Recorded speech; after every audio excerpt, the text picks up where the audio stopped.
Welcome to Eli Goldsmith's Relationship Flow. We are on Tainus Esther. This is a special day to fast in our calendar. And the Relationship Flow, I'm a little bit in a different mindset right now, to be honest and vulnerable.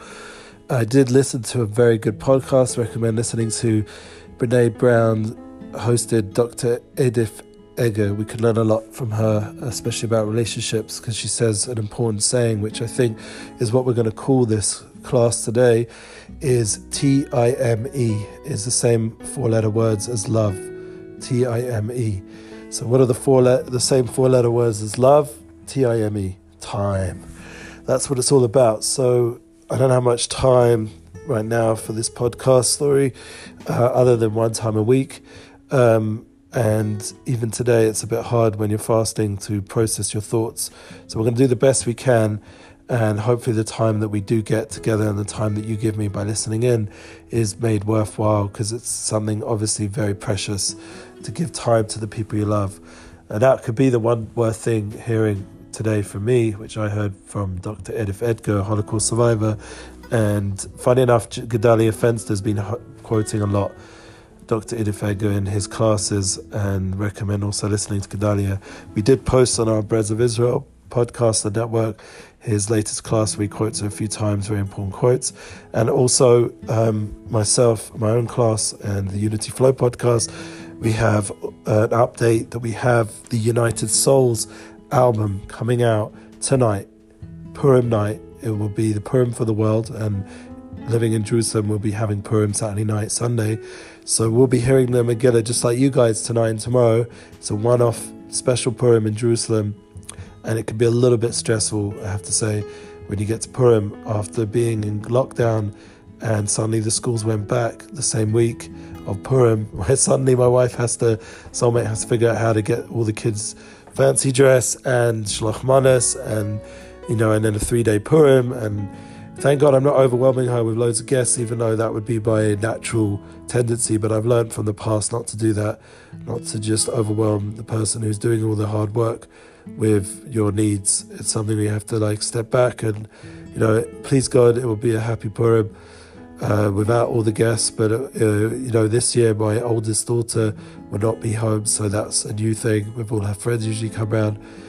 Maybe she'll make an appearance with her husband, but, this is part of the relationship flow. You have to go through these transitions. So I do apologize for my voice. Also, I'm not feeling 100%. And fasting doesn't help. So please God, in the new week, we'll come up with a more energized relationship flow and get back to our series, Intimacy. But I think that the key is time. Just give that time. If you want to give a present, someone shlach manas, you want to give a tanis uvyonim. I mean, honestly, here in Jerusalem, it's a little bit difficult because there's so many people knocking on the door to give them time. I wouldn't have time for what I really need to do. But definitely for the shlach manas, giving those presents of food and things, to give that time. Personally, I'm going to be on Sunday giving it to my Rebbe, the Tolda Rebbe in Jerusalem. I give him a present, and then I also try and give it to a few people that come visit. That's how I do it. Keep it simple. I don't spend the whole day running around giving my time wherever.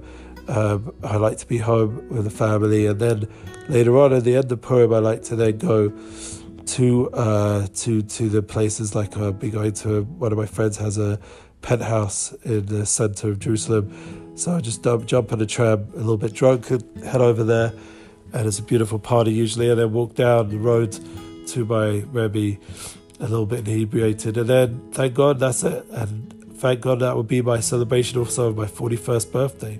This Saturday night, Sunday, is a Purim birthday for me, 41 years old.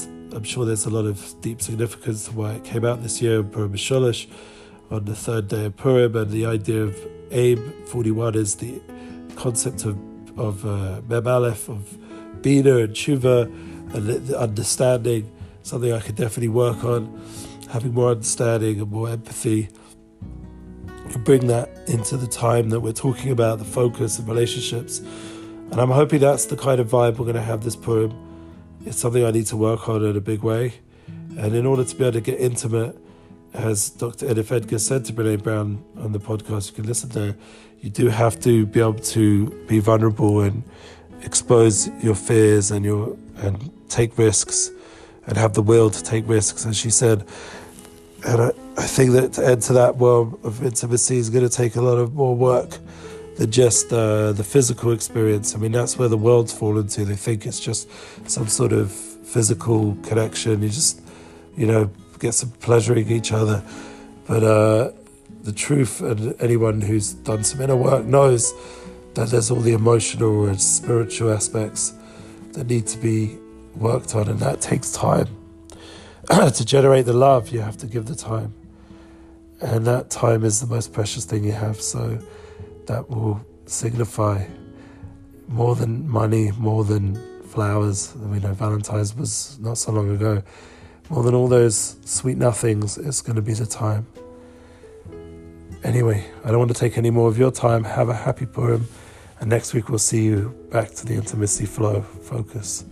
All the best, and please share your relationship flow. The details below, and my new collaboration album release link is there as well. Enjoy it. Enjoy the fun, and happy Purim.